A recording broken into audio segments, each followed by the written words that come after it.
right, so did you guys have a chance to get started with your homework assignment? Any questions about a homework assignment? How do we use the FGET? Sorry? I was confused with how to use FGET. How to use FGET-S? Yeah. Okay. So you're asking the question out of curiosity, or Yeah, I was wondering how to use that. have you tried to run the program itself? No, I haven't tried. Okay.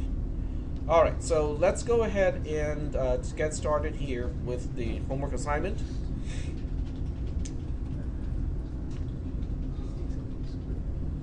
And one thing I did was I went into Moodle and I kind of spot checked a few people of whether they have read the pages or not, and not very coincidentally, people who did really well in exam 2 and exam 1 tend to be the people who read most of the pages. People who did not score very well tend to be the people who did not read a whole lot of those pages, or none of the pages sometimes. I was amazed that certain people in this class have not read a single page. So that's not going to be helpful. Okay, not reading those material is not going to be helpful. All right, so this is your homework assignment. You are to create a folder, and FGET-S is not something that you need to use. Okay, your first task. Okay, so you're asking about this part here. Your first task is to read the strings into arrays of characters in your program. You can choose to do this using your own code, using scanf and %c as the format, or you can learn how to use FGET-S to read in the strings. And have you tried Google? Have you Googled the man pages of FGET-S? That would be my first question. Yes, no, maybe. Did you Google? Yeah, I was looking at it. Okay, well let's see what Google returns. Okay, so I'm going to right click and say Google for FGET-S. And the first one is from the authority of C++ reference material. And let's see what it has to say. And you guys might think, but Tech, aren't you supposed to be teaching this stuff instead of having you guys to read this from the internet? Well, I can only teach so much. There's a whole bunch of functions out there, so it is important for us to understand how to read this stuff and be able to use it. So FGET-S reads characters from stream, okay, and stream in this case is one of the parameters, and in this case you have to use stdin to specify the standard input file. You can specify the number of characters that the string can store, including the null terminator, and then you specify where you want to store that as the first parameter. So if you read a little bit more, if you read under the parameters, it explains to you, what str is. Str is a pointer to an array of characters where the string read is going to be copied. In other words, that's where it is stored. Maximum number of characters to be read to be copied into string is num, which is the second argument. And then the third argument is stream. Even though we haven't really talked about stream much in this class, it says here, pointer to file object that identifies an input stream, and then it says specifically that stdin, all lowercase, can be used as argument to read from the standard input. So right there, that should be enough information to kind of learn how to use FGET-S. Okay, so I think some of you have a suspicion of, I think I understand how to use it, but I'm not really quite sure whether that is what it is supposed to do. What do you do next? Write a simple program, test it, right? Okay, so let's go ahead and do that. Okay. Remember, in this class, we are not building a rocket or anything that is either dangerous or super expensive. It is always possible to test something first. Yep. Are you recording? I am recording, I think. So let's double check. Yep, I am recording. It's on this screen. It's has been recording for 5 minutes. So it's all good. All right, so what I'll do is I'm going to, kind of show you guys how to write a simple program to test whether, okay, is this how we use fgetS?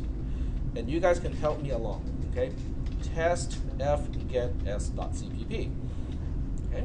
First of all, what do I pound include to use fgetS? Tech, you never talked about this in class. How do we know? Well, let's read this page here again and see whether it tells you, well, it tells you cstdio or stdio would work as well. Okay, so that's the include file that you need to use. If you scroll a little bit to the left-hand side, it also shows you cstdio. So that means when you're writing this program, you can use just stdio.h, which is the old standard. But if you want to use the new standard, you can use cstdio. That will work as well. So either one will work. But I'm going to stick with stdio.h, which works also. Okay, write a simple shell. And then what we'll do is to declare an array of characters. Okay, how do we declare an array of characters?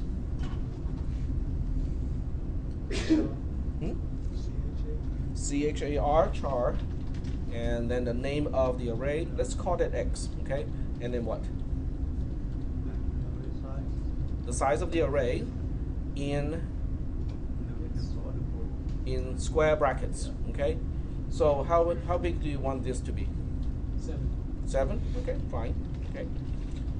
Now we can test the subroutine, fgetS. Okay, so we go back to the documentation here. It tells us that it needs 3 arguments. Okay, the first argument str. str points to an array of characters where the string red is copied. So in our test program, when I specify fgetS, what should be my first argument? Do I have an array of characters?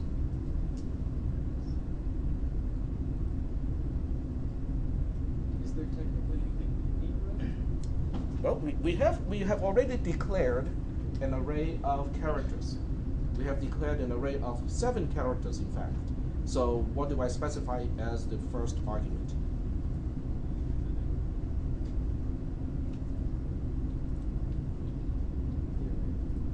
Okay, it has a name, and the name of the array is X. Very good. Okay, so X marks the spot right there. Okay. Second argument. The second argument is num. It is asking what is the maximum number of characters to be copied into str, including the terminating node character. In other words, what is the total size that this particular array can store in terms of bytes? What do you think?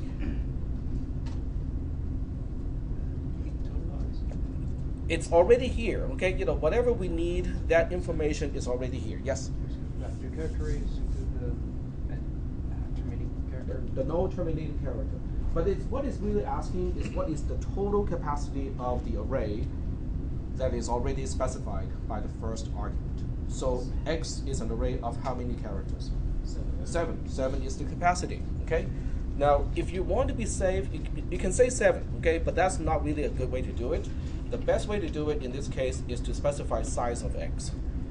Because when you change the size of X, when you change X to like 70, this will automatically be updated to 70.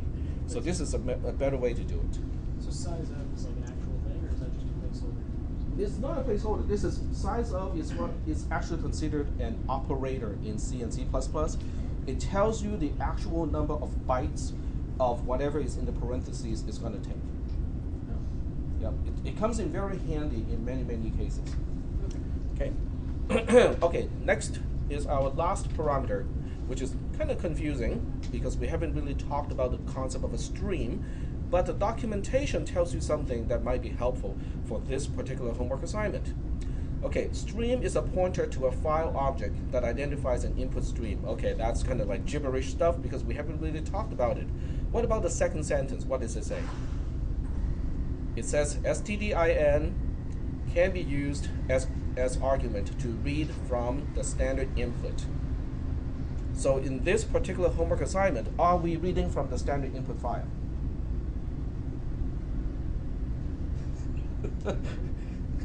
The answer is yes. Okay, the answer is yes, we are reading from the standard input file because when you look up the homework assignment, pretty sure it's somewhere. I'm just going to search for the word here. Standard. Right there. Okay, so you're guaranteed that the input via standard input file. So we are reading through the standard input file, and according to the documentation, if that is what you need, you want to specify stdin as the argument.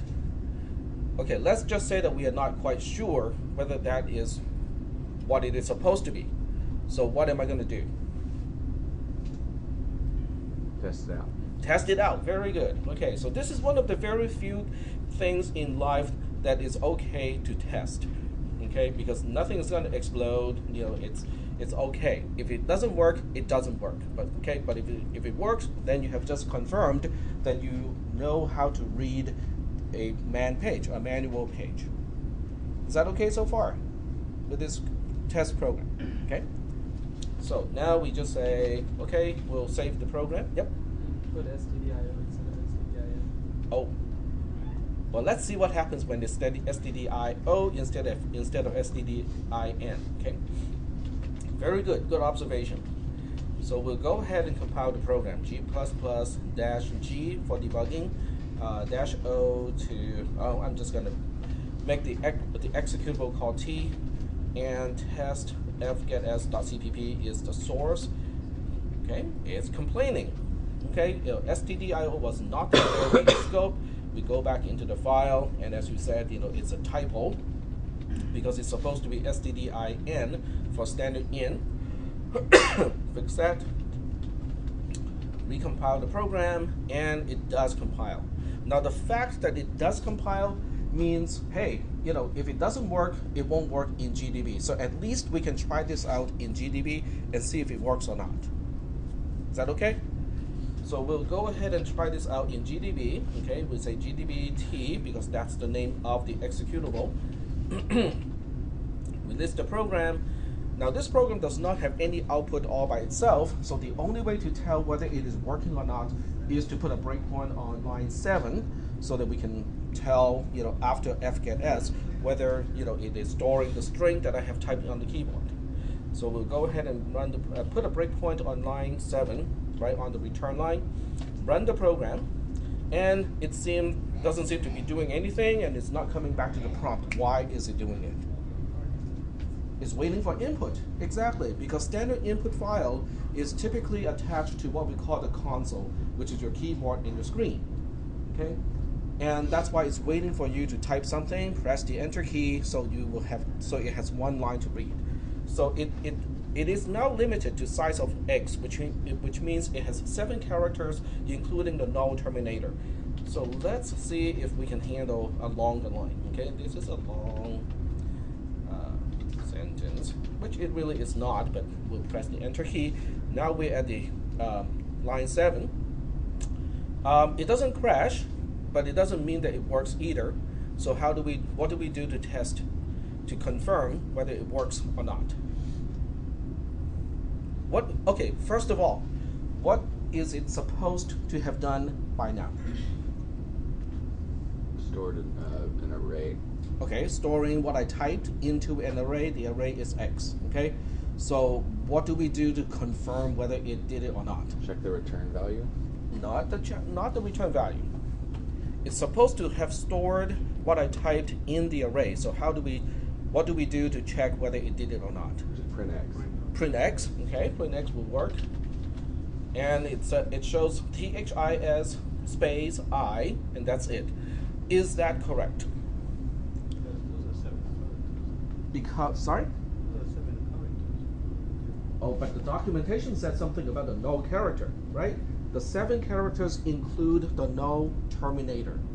So it will read up to the capacity of whatever string you supplied based on the number of bytes that you have specified. We specified how many bytes. What is the size of X? 7. We told fgets that there are 7 characters in the array, but it needs one to store the null terminating character, which means how many characters are left for the actual content. 6, right? THIS space I, 6 characters. So it did it correctly. Yep. So an array 7. I thought 0 was a. I can't hear you when you're knocking Sorry. on the desk. Yeah. I thought 0 was an index location, and so if you had an array of 7, you would actually have 8 characters because 0 counts as 1. No, Zero. when you declare an array, you are telling the C compiler how many characters the array has. Okay, but so if it's 7, so it's going to be indexed 0 through 6 then, is what you're saying. That is correct. Ah. How do we confirm that? How do we confirm that this array has 7 characters, but the indexes should go from 0 to 6? How do we confirm that? Now that we know X has this content. Come on. You print the first, print the 0, X is there. And what should we get? T. Uppercase T, exactly. So that's good confirmation. So the rest will be kind of boring because we'll just be getting lowercase h, lowercase I, and so on. So the only other one that might be slightly interesting would be x bracket 6. What should I be getting? The null character, which is, it will print it out as what? No, 10 is line feed. 10 is line feed. 0. 0, very good. There we go, we are getting 0. So that's how we confirm, all of these things. So, in other words, a lot of times, learning how to program or learning a new programming language involves experimentation. Okay, and C++ by itself is not a very friendly language to experiment with because it's not interactive, but the use of GDB makes it a lot easier to experiment with. Yep. So why did the 7th element get null?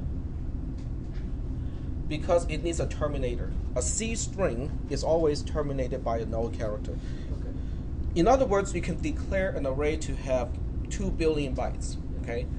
But if the actual content is just TAK, okay, then how can you identify and say, okay, the string itself, the content only has 3 characters.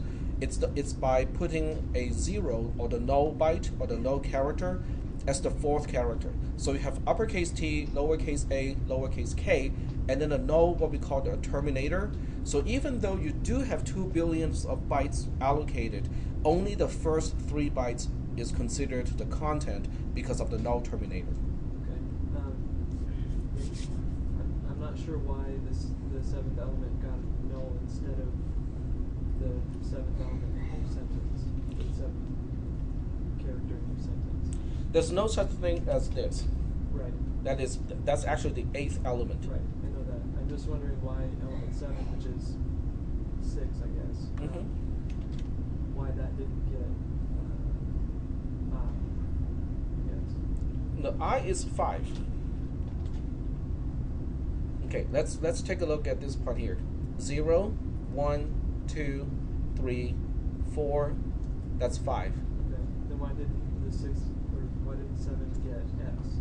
Why did it get null instead? Because it needs to, the string always needs to be null terminated. Okay. And since we told fgetS this string can only store up to 7 characters, including the null terminator, that's why it only stored the first 6 characters from what I typed, and then it says, okay, I'm running out of space, I'm putting a null terminator here, and that's why the actual capacity that we can store from what we read from the standard input file is 1 byte less than the actual size of the array. Gotcha, because the last one has Okay, is that good? All right. Any other questions about this program? But this is just one option, okay? The other option is to use scanf itself to read character by character and say, okay, we have read the line feed character, it is time to end. Okay? So do we know how to write that code? Do you remember your second exam? Because that code is actually in your second exam already. Except in the second exam, we did not use an array.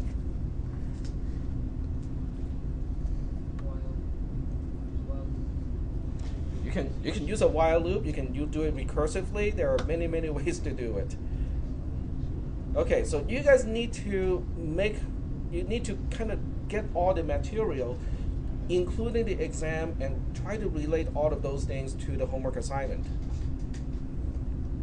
Okay, let's go back to the exam first. Okay, I know how much you guys do not want to do that, but it is kind of important. Okay. Oh, these are just the questions. Let me see. What is the quickest way to get back to the exam? Use forum. That's it.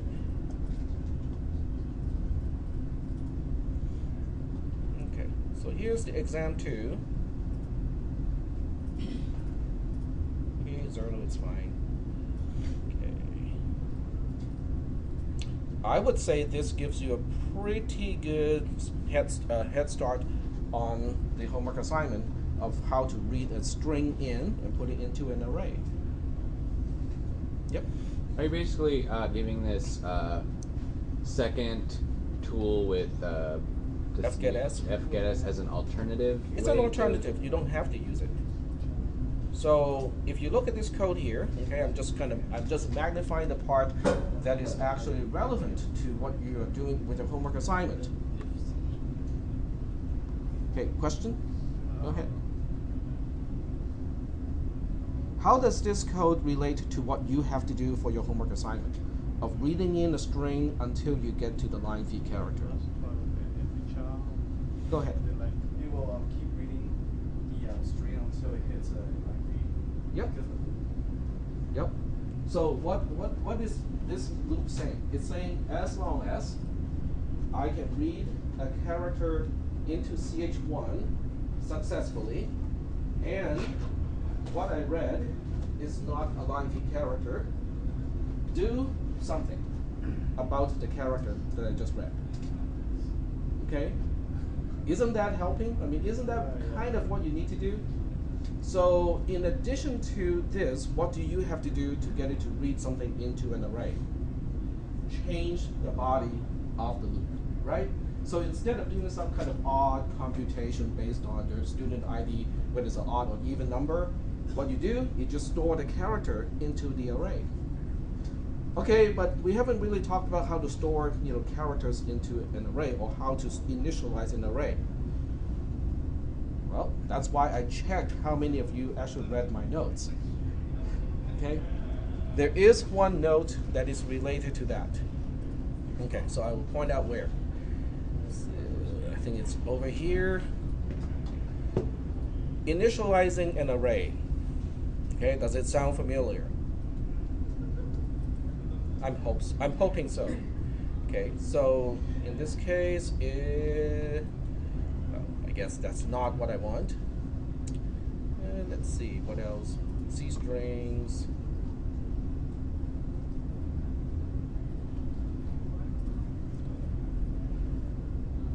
How many of you remember what is an array in your cisp360 class? Okay. I give you an array. When it comes to an individual element, what is it? Okay, so I'll be more specific. I give you an array of characters, like X. Okay, I would be much more specific in this case. I'll go back to the program that we're dealing with here.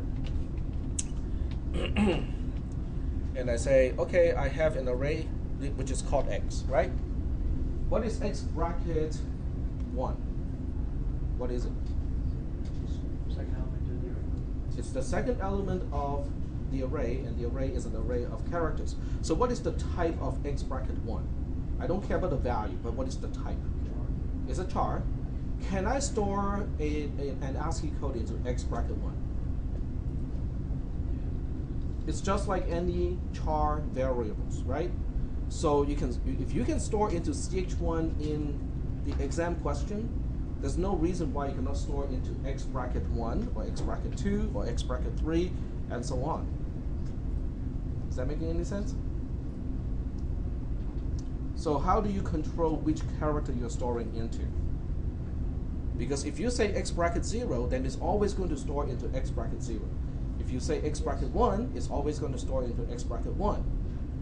But did I say anything about whatever in the square bracket has to be a constant? No, it can be any expression, including including an index variable, a variable that changes with the loop. Every time you go through the loop, I changes, and therefore what it is doing with is also changing. We did that program on Monday.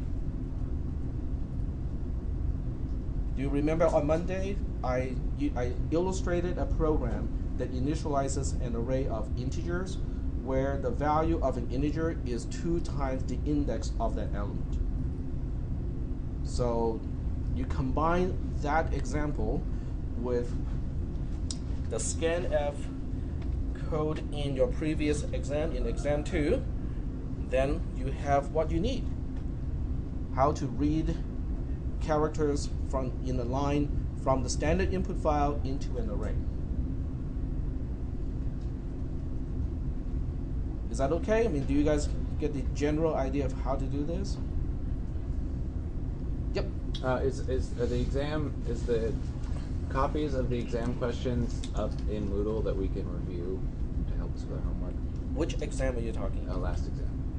Well, what do you think I'm looking at here? Yes, but I don't know if that's some secret student or teacher link that we don't have access to or something. Well, you should have gotten an email with the link to it. Oh. Yes. Oh, okay. So if you did not set up your apps.lostreals.edu account correctly, then you may not be getting anything. Okay. Yep.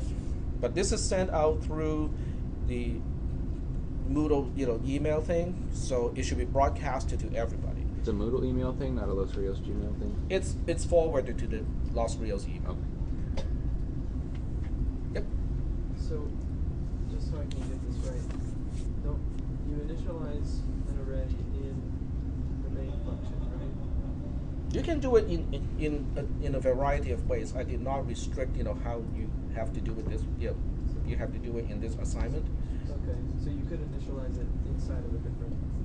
You can do it inside main, but since you have to read 2 strings, I would turn it into a subroutine so you can use the same subroutine again. But then, if you initialize outside of the subroutine, because there's 2 different ones, so you'd have to initialize for each one, right?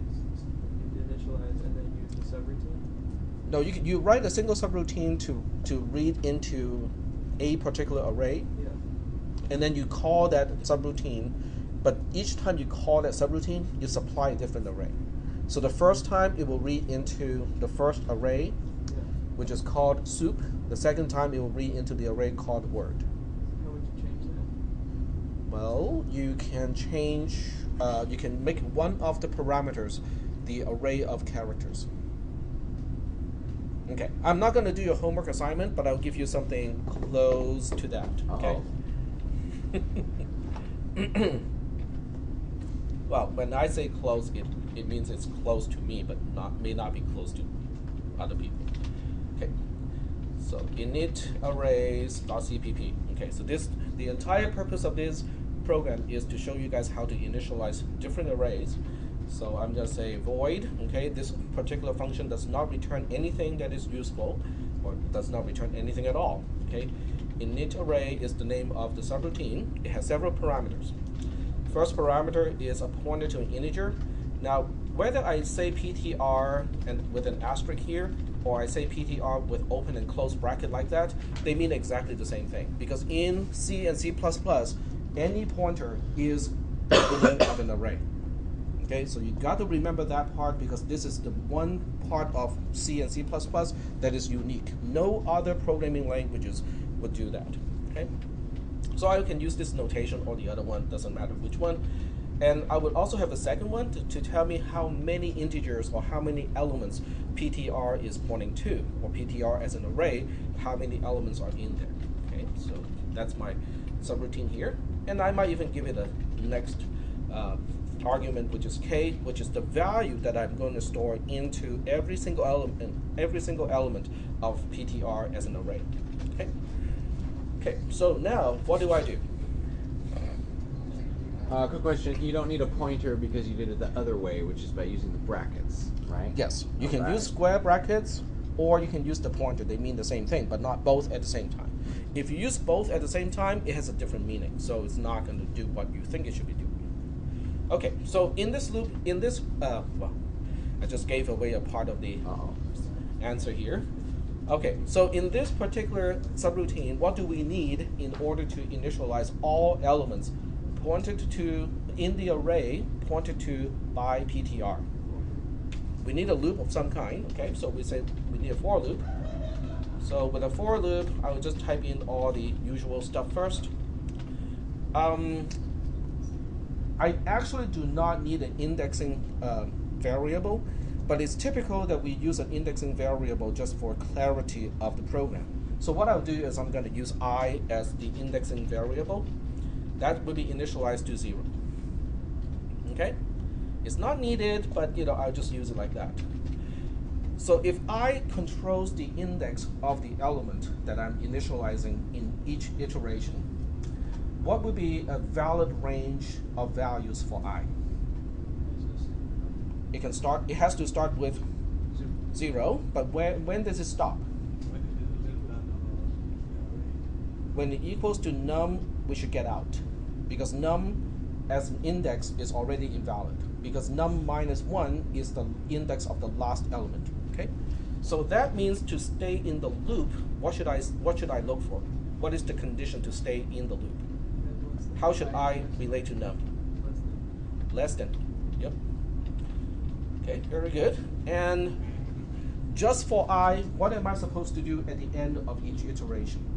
Just so that I'll be ready for the next round. Increment, okay, just add 1 is fine, okay? So you can say plus plus I, you can say plus plus I plus equal to 1, or I equals I plus 1. They are all equivalent in this case, so plus plus I is just fine. Okay, so when you look at this for loop, the expressions inside the parentheses, they already control everything that we need to control with the indexing variable I. So in the loop itself, we just have to specify what are we doing with the elements in this particular array. Okay, what are we supposed to do for each iteration again? Don't think in C syntax. Think in terms of what we are supposed to do.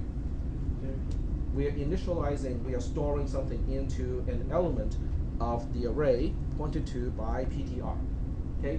So what is the syntax to specify the thing that is supposed to store the value? Forget about the right-hand side. Worry about the left-hand side first. Would you use scanf? No. It has nothing with scanf, because I want everything to end up with a value of k. That's the purpose of parameter k. Go ahead. PTR, okay. PTR is the name of the entire array. So how do I designate a particular element? Square bracket, and inside I. Very good. Okay, so PTR square bracket I close square bracket is designating a single element within the entire array. But which element is designating depends on the value of I. And we already know in this loop I goes from 0 to num minus 1, which is basically going through the entire range of valid indexes of this particular array. Is that making any sense? Yep. And when you're saying you wouldn't need int I equals 0, would you just leave that part out and the array would already know to start at 0? Leaving which part out? You said you don't need to put No, that's not what I meant. 0. That is not what I meant. Oh. Because I can initialize the array from the end back to the beginning. So I can use num for that purpose, but it's not intuitive. So let's not do it that way, Okay. we'll do it this way. So we just want every element to have a value of k, that's it. Is that okay? So this subroutine, taking 3 parameters, will initialize an array of integers that has num elements, and it will initialize all elements to the value of k.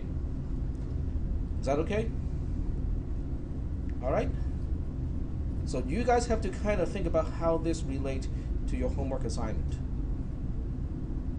Okay, because you're not initializing every element in an array. You have a terminating condition of, oh, if I see the line feed character, it's time to stop. So your loop is not going to terminate based on the value of I. You have to terminate based on some other condition. But the key part is, the most important part is this part here. How to designate a particular element in the array in a sequential manner. Is that okay? Sort of? Well, it's supposed to relate to your homework assignment, so you kind of have to take this program apart, get the individual components in this homework assignment, rearrange it to fit what your assignment needs to do. Yep. quick question. When we declare our array, Yep. for the size, should we have it as 255? You have to declare it to have 255 characters because that's the maximum number of characters. Yeah. All right. But this subroutine by itself is not really meaningful. So what we need to do in main is to say, okay, let's have two arrays to initialize. So I'm gonna have array.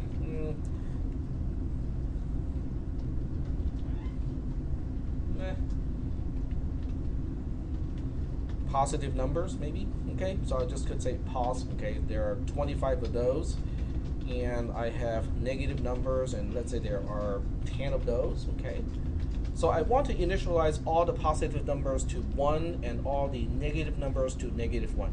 Can someone tell me how to call the function that we have just defined to do that? So let me repeat what I want to do.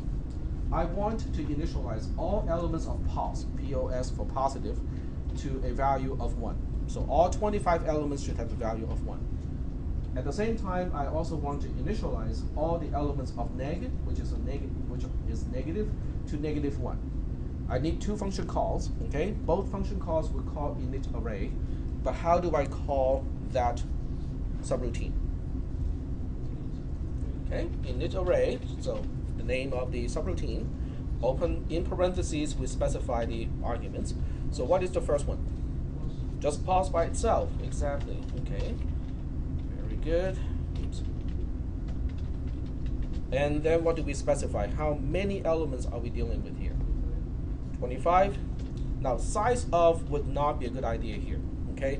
Because size of always returns the number of bytes of something. So when you say size of pos, it's going to be 100 because each 32-bit integer takes up 4 bytes. When you have 25 of these integers, it will take up 100 bytes. Okay, so that's not going to give you what you want. Now, if you still want to do it that way, what you can do is to say size of the entire array, but divided by the size of one element of that array. So you can do it like this. So as an expression, okay, let me just highlight which expression. So as an expression, this expression will tell you the number of elements of pos and not how many bytes is in pos. Is that okay? So there is a way to make use of it. It's just a little bit obscure. Okay, next, what do we specify? It's supposed to have 3 1 exactly, because I want all of them to be 1. I'm just copying and pasting here because the next array is neg. And we have to remember to change all of these to the negative array, and the value we want to initialize to is -1. That's it. Okay, that's the entire program. So by using a subroutine to process an array of, in this case, integers, I can reuse the same function for different arrays. You can do the same thing with your homework assignment when you need to read 2 strings. You can use one single subroutine. It will read 1 string at a time. Yep.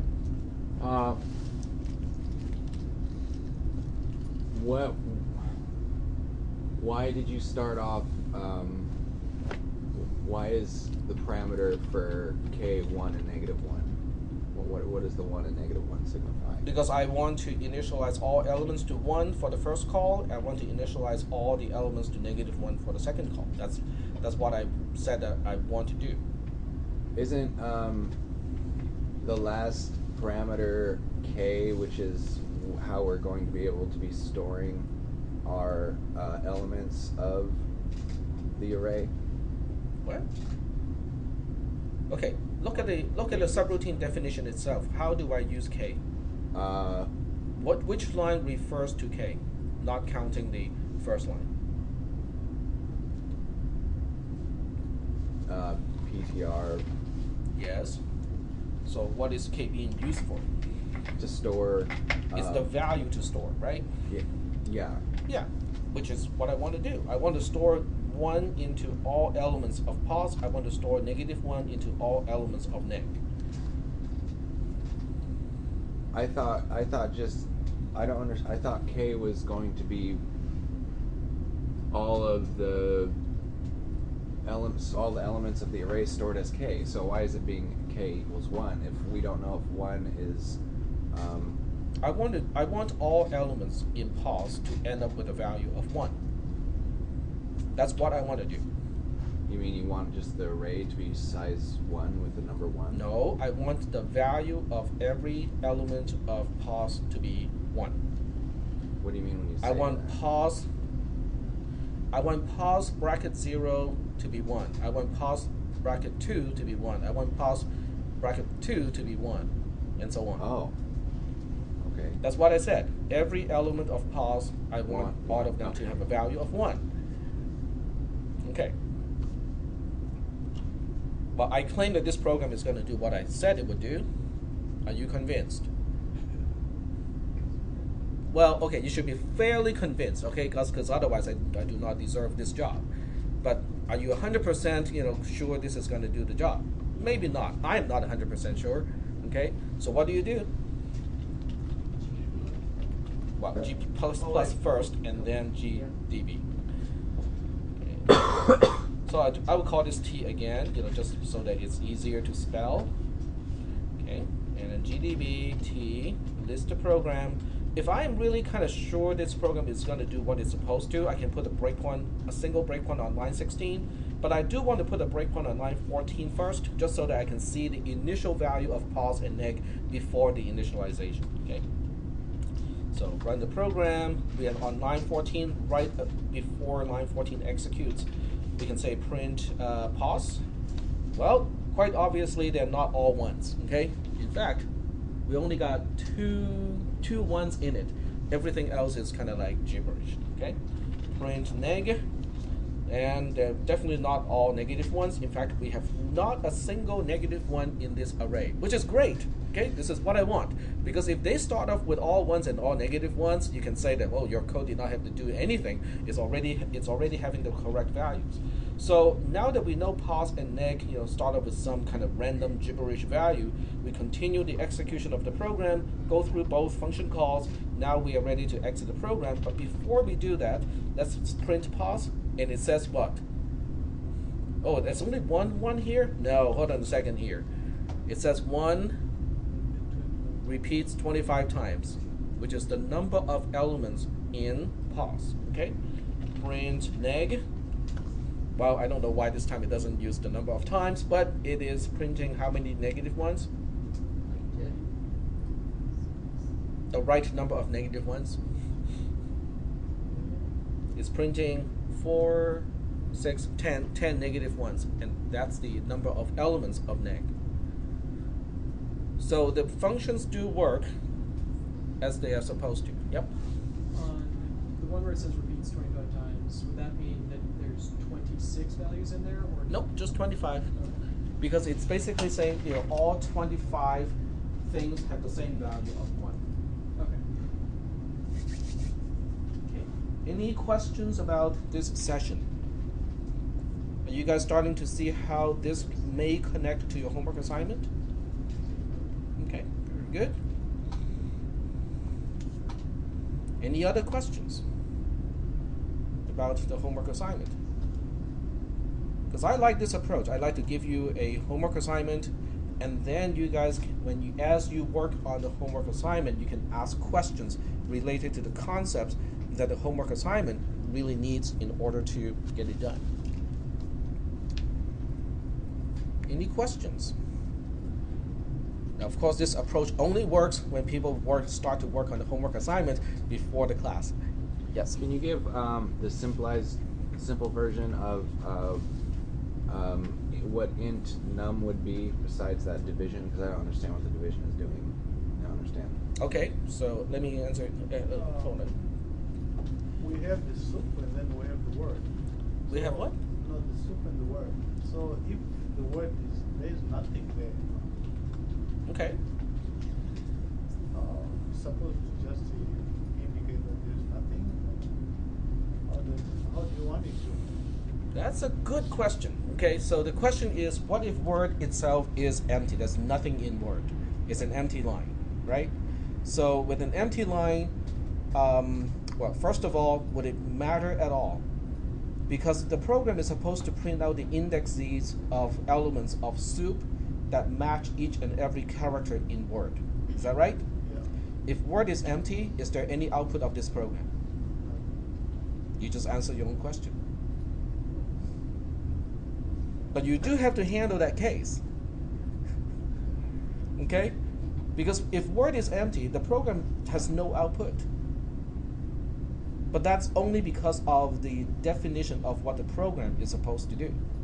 The program is supposed to print out the indexes of characters in soup to match each and every character in Word. So if Word is empty, what are you going to print? Nothing. Well, that's the behavior of the program. Is that making any sense? Yeah. Okay. So to answer your question, which is what the division is about, I explained that already, but you might have missed the explanation the first time. Okay. This is the numerator. What is it? 25. No. What does size of do? We explained that a little bit earlier in class. I thought size of was just a different way of giving the length of POS. Well, it is sort of the length, but what is the measuring unit of the length? Number of elements. No. That's something. Okay, can someone else, chip in and tell me what size of is returning? The number of bytes, okay? The number of bytes, not the number of elements. So size of is a keyword? It's an operator. Okay. It is an operator. And the denominator is this one here, okay? So what is the denominator saying? What is pos bracket 0? It's the first element of the array, which has a type of what? Integer, right? So what I have highlighted on the projector is the number of bytes of one element of the array. Is that making any sense? So the first part, which is the numerator, is the number of bytes of the entire array. This is the number of bytes of each element of the array. So what is the quotient of the numerator and the denominator? One is the total weight of a box. The other one is the weight of one can of something, okay, in the box. So when you divide the weight of the entire box by the weight of each can in the box, what do you get? The weight of the can. No. The number of cans in the box. Okay. Yeah. Yeah. So that's basically what it is. Okay, what if you forget about the size of? When you're doing your homework assignment, you just suddenly go like, well, I kind of remember the size of thing, but I don't remember what it is. Emailing me would work, but usually I just tell you to Google it. So you might as well just Google it in the first place, right? Did you talk about size of Monday? Or was We it? talked about it probably on Monday, yeah? We did, actually. It's probably in the homework, or probably in the reference material. Maybe. But we did talk about it on Monday, so it's kind of important to either take notes or watch the video again and then take notes. But size of as an operator is explained, okay? It is one of the basic operators in C and C++. And what does it say? Query size of the object or type, okay, whatever is inside the parentheses. What does it return? Explanation. Returns size in bytes. Okay, so it's telling you the number of bytes that each thing will take inside the parentheses. So these are the things that are really kind of useful, okay, but it's not required, okay? It is not required to do the homework assignment because the homework assignment does not specifically say that you have to use size of. Yes? So what would the parameter pass be if we weren't using size of? You just use the number. 25. So you can use 25 and 10. It's not safe because if you later on change the size of pos from 25 down to 5, then you'll be passing the wrong number of elements. This way, it is always self-consistent. It's just one way to make it consistent. It's a better programming practice. All right. Any other questions? How do you search for one value in an entire array and tell me whether it is there or not? All I care is I have an array of integers and I just need to know whether a particular value is in the array or not. How do you do that? Okay. Would you get like a loop to search 0? Okay, very good. Okay, start with a loop. Okay. So let's go ahead and write that loop program.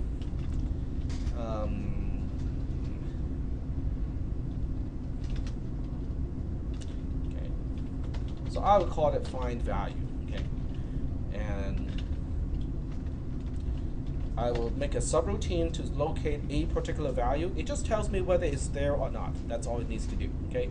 So I'll just call this subroutine find in the array, in an integer array called PTR. Okay, so PTR square bracket, which has num items. Okay, so once again, I use these parameters in a consistent way. And the value I'm looking for is k. Okay, I just want to see if at least one element of the array pointed to by PTR has the value of k, and then the array has num items in it, num elements. Okay. Okay, so based on these parameters, how do you write this code? So, like I was saying, you start off with a loop. I use a while loop. Okay, so let's say we have a while loop, which is as long as, okay? So as long as what condition is true, stay in the loop. So we're using PTR as the array, right? PTR is the array. And then we're using number as the filler for how big the array is? Num specifies the number of elements in the array, correct. So you probably don't want to use this because that will be looking at not any one of the elements in the array, because this is just one element past the end of the array. Okay. So you need something. I would set it up to go through each. How? How do you go through each? Remember the previous program? We have an index variable. Okay, so that's what you need. Is a variable whose only purpose is to control which element am I looking at. Is that okay? So just out of convention, I call that variable I. How should I initialize I? I equals 0.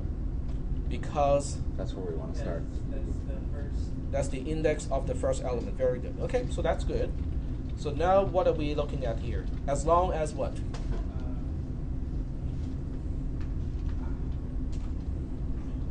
PTR I equals so we're looking for the value in integer k. That's the value. We are looking for an element whose value is exactly the same as k. Okay, so we're gonna make that equal to or while PTR is not equal to k. Very good. Okay, good. You're gonna Look at the next one. How do we look at the next one? I'm thinking of the word increment. You're gonna Increment I. Very good. Okay, and good. then you're gonna that's pretty much all you're gonna do. You're gonna just keep Sort of. Very good. Okay, this is a very good start. Okay, it's not quite everything that we need. I will explain why. But it has the most important part of what we need. Okay? Because what it's saying is as long as the value k does not match elements up to this point, keep going. Look at the next one. Okay, that's what it's saying. The question now is, what if the entire array does not contain an element whose value is k? Yep. I is less than none. Okay, very good. So you want bound checking, okay, because you want to say, I want to make sure I is a valid index, because at some point it's going to increment past the end of the array, then it's not valid anymore. So very good. Okay, so we'll go ahead and do this part here. So we say and I is less than num, which is good because it's bound checking. Make sure that I is valid. But there's still a problem here. Okay, let me fix the syntax first, so that would not be the problem that I'm trying to identify here. But we still have a problem here. In C and C++, when you have a logical AND or a conjunction type of expression, how does it get evaluated? How do you read something in English from left to right? Okay. And in this case, if you evaluate this from left to right, is there a problem? What if I is already known, okay, by the time you evaluate the conjunction? And you're reading this from left to right. It will actually use I as an index first, and then say, oops, I guess I'm out of bound, right? Which is not the best way to do it. So what is the best way to do this? Turn it up. I is less than none first. Yep, exactly. Okay, so we'll flip the order around. Okay.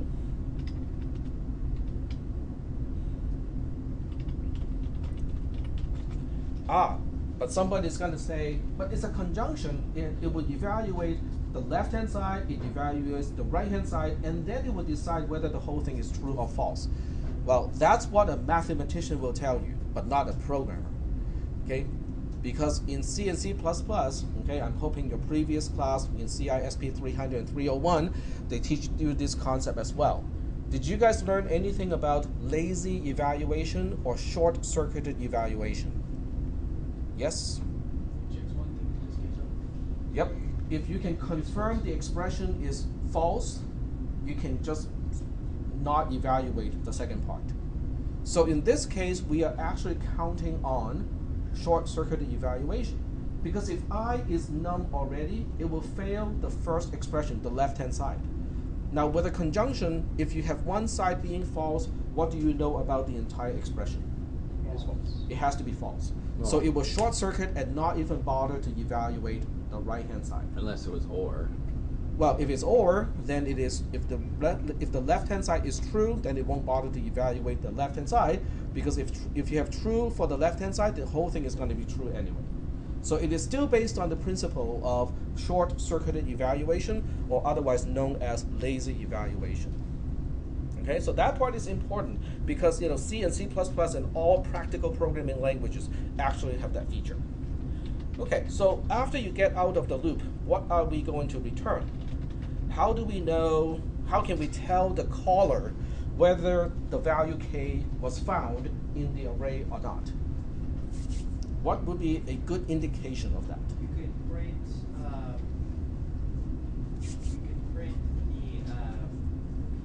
print PTRI basically. But how do you know I is a valid index? Because I can be invalid at this point. What? If the entire array does not have the value k, then the index I is going to be an invalid index. I is going to be invalid. Well, you would have an else statement. You don't need an else. You can use a single return to do this, but I need you guys to think about how to specify the expression in the return statement. What about like a scan or? No scan. Yep. A general operator. So if you do I is less than none, then you print. There you go.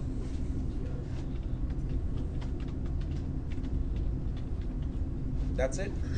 Because the subroutine is supposed to return true when at least one element in the array matches the value k. It returns 0 when none of the elements match the value k. Would this do it? Yep.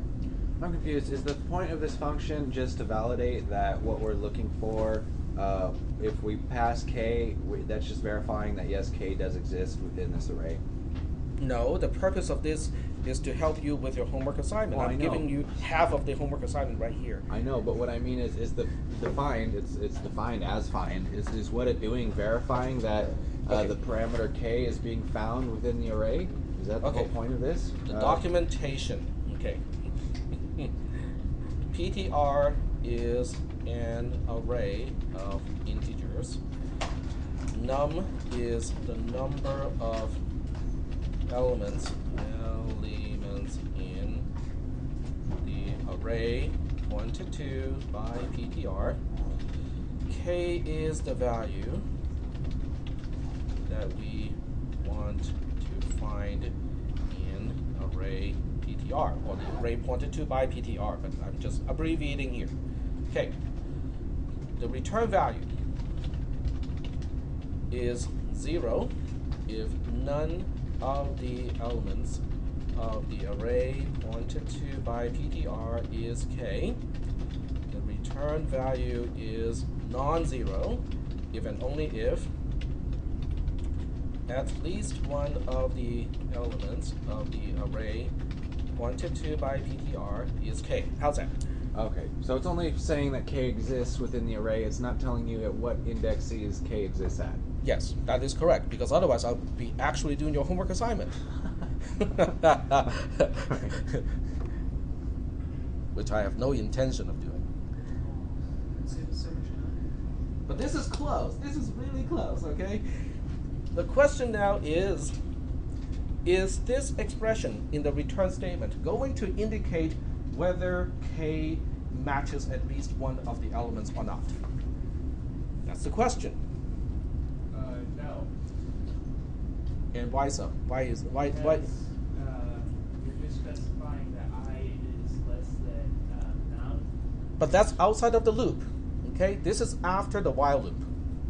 After the while loop. This is right after the while loop. Even if you increment I, that doesn't necessarily mean that it will end up with the value of K, because that doesn't mean that the next iteration of I, when you increment it, is equal to Okay. K.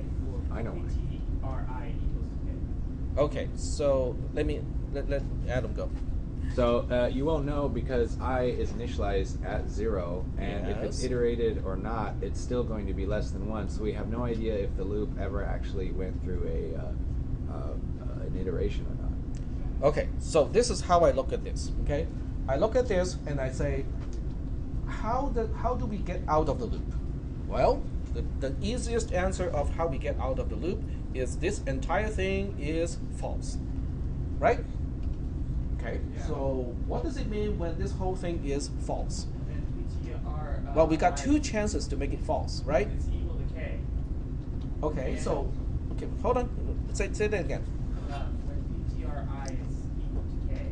When PTRI equals to K, that's one way to get out, right? Okay, so let's focus on that one.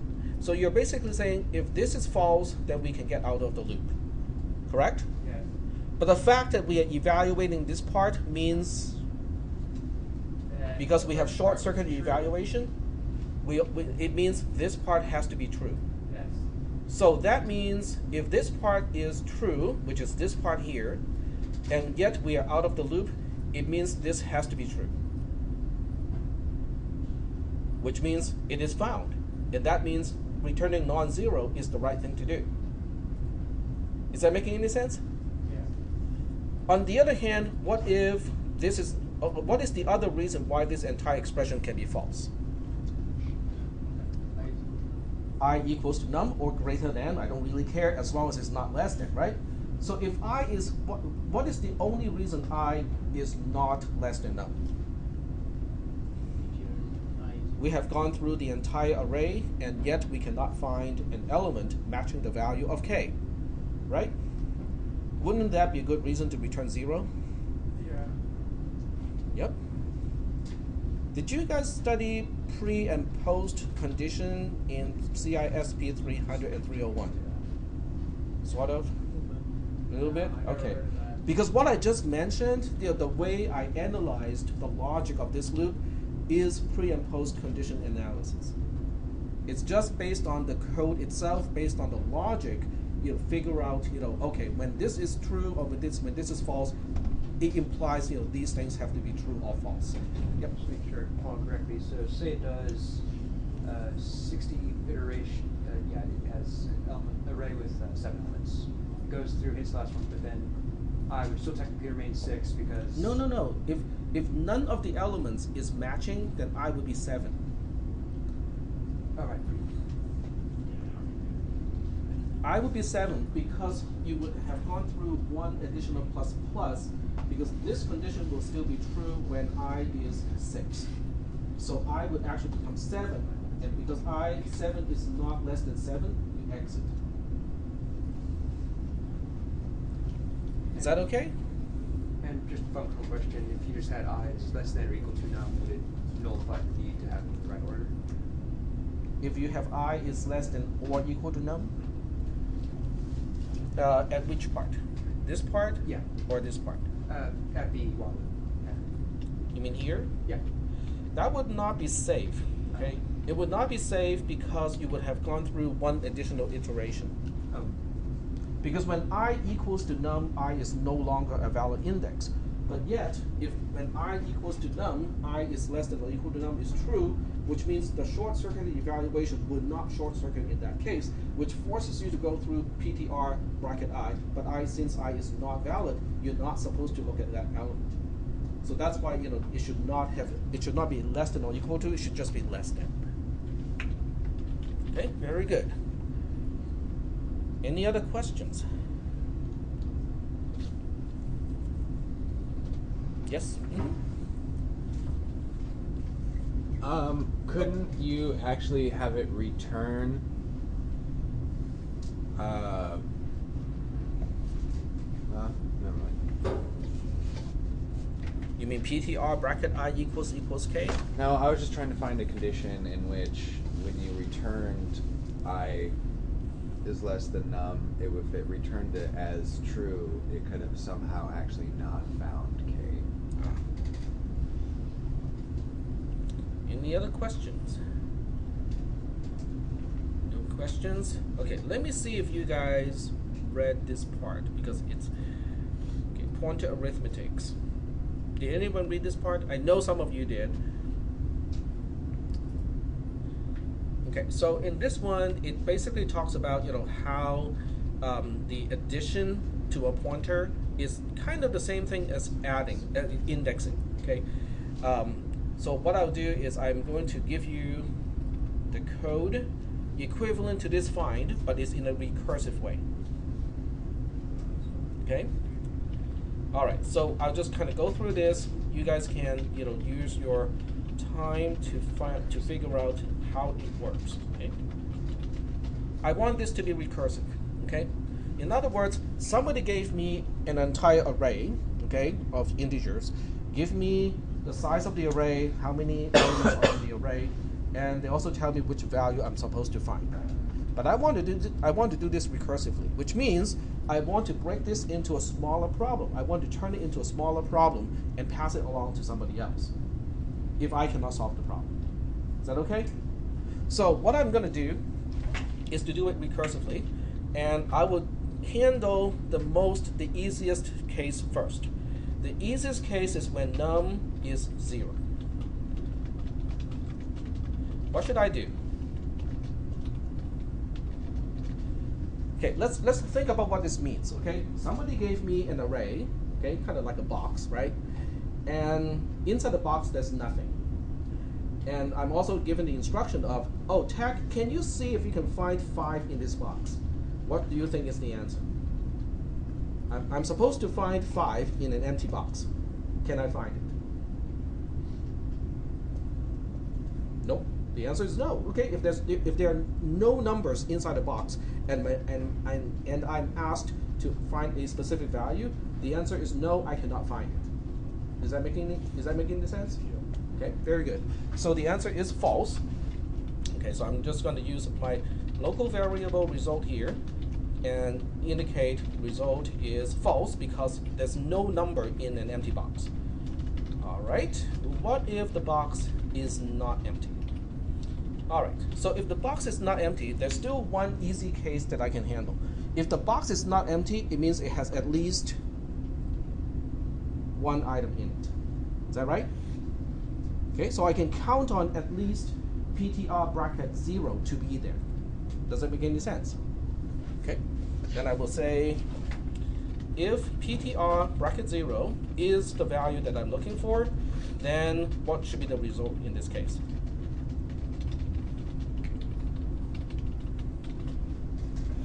It's supposed to return non-zero if I find the value k in at least one of the elements in the array.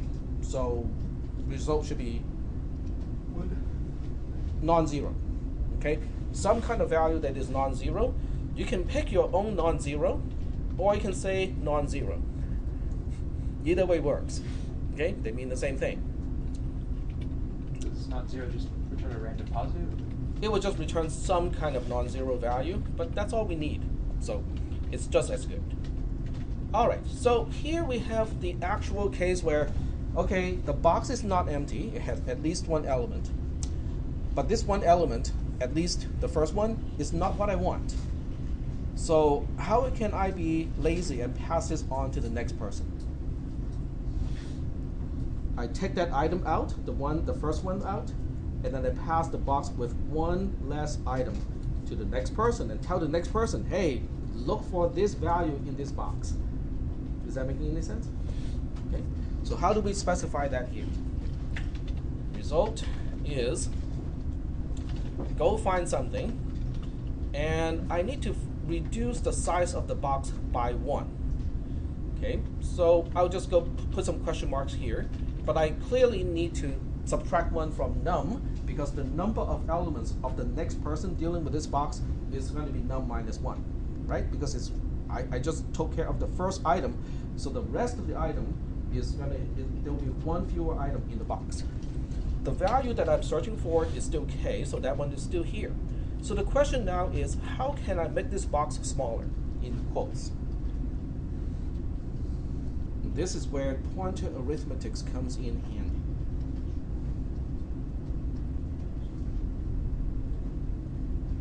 A picture would help.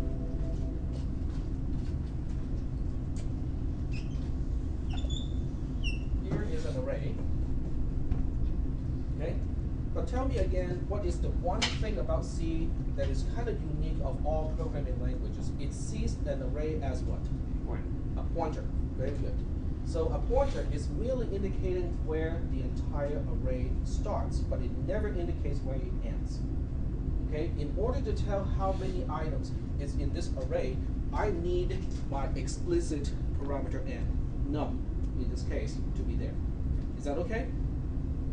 Okay. So from the perspective of this element, this array has how many elements? It has got 1, 2, 3, 4, 5, 6, 7, 8, 9, 10. It's got 10 elements. Is that okay? What about from this guy's perspective? If my pointer is not pointing here, but instead is pointing here, what is the size of the array? 9. Very good. How about this guy? 8, and so on. Okay, so how can we make use of this concept in the program in order to tell the next invocation and say, hey, you got a smaller box than I do? How do we do that? Just pass the next element to the array. Okay, so one way to do that is to say the address of the second element is the starting point of the next invocation. Right? And that works. Yep. Okay, so but just to make sure, so syntactically you need to include the address of operator if it's not just Correct, like because you're not referring to the value of the second element, you're referring to the address of the second element. Okay? Very good. So this is one way to do it, but there's another way to do it which is identical in terms of meaning. It's just that syntactically they are different. So the other way to do this is based on what we call pointer arithmetic. Okay? When you add 1 to a pointer, it becomes the address of the next thing. So these two lines do exactly the same thing, and you only need one of them. Okay, but I'm showing you both versions just so that you can contrast the syntactical difference, but they mean exactly the same thing. Yep. Quick question, just because I was writing this code down, I'm pretty sure you explained Well, it. it's already being recorded. There's no need to write it down. Yeah, just Okay. reinforcing it. So basically what you're saying, you're invoking recursion with the else statement, is that correct? What's happening? Yeah. And so when recursion comes around again, how does it know to be the next index, so instead of 1, it'll be 2? There's no need. There's no need. Why? because the next guy will take care of the smaller box. If that guy cannot find it, it will pass on to the next person until the end of the array, until the guy who has a box that has nothing in it. Definitely. So I know that's how recursion works, but wouldn't it need to be individually assigned to the next array manually? Because it says 1. When it goes into recursion, it'll still be at element 1, not element 0. But to the next guy, there's a next guy to the next guy, right? Right. But wouldn't you need a plus? This is the next guy. This is the next guy of the next guy. This is the next guy of the next guy of the next guy. Totally. But like for the recursion, does anyone see what I'm saying? How is the one going to be updated? Every to time 2? it goes into the next loop of recursion, that PTR1 essentially becomes 0 within that invocation. Oh, okay. And so, all right, I see now. Because PTR plus 1 becomes PTR of the next invocation. Oh, I understand the plus 1, yeah. But you can do it both ways. Plus 1 just looks more sense to me. Yep. So this is the recursive way to get the same thing done, okay? And both ways are related to your homework assignment. You might want to think about why it is related, but it's not exactly what you need in your homework assignment. So you need to tweak it a little bit to make it work with your homework assignment. And the homework assignment is due next Monday? Why are you asking me? Because you haven't told us. It's on the website. All right, have a look. It's Monday. I cannot remember all of these Monday. things, and that's why I have everything typed up on the website. It's in the cloud. So it's on Monday. Thank you. Okay. So remember what you have to do in this class to get the homework assignment done. The solution, this class is never about follow these steps, 1, 2, 3, 4, things will be done. Okay, it's never ever like that. Okay, it's about taking apart things that we talked about in class, break it down into components. That's the analysis part. Break it down into individual components, understand the components, and then you have to re-synthesize, combine those concepts back into the programs that you need to turn in. Okay, so that's the key. Okay, alrighty. So I think you guys have enough to do until next Monday. And you have 4 days and 22 hours or thereabout.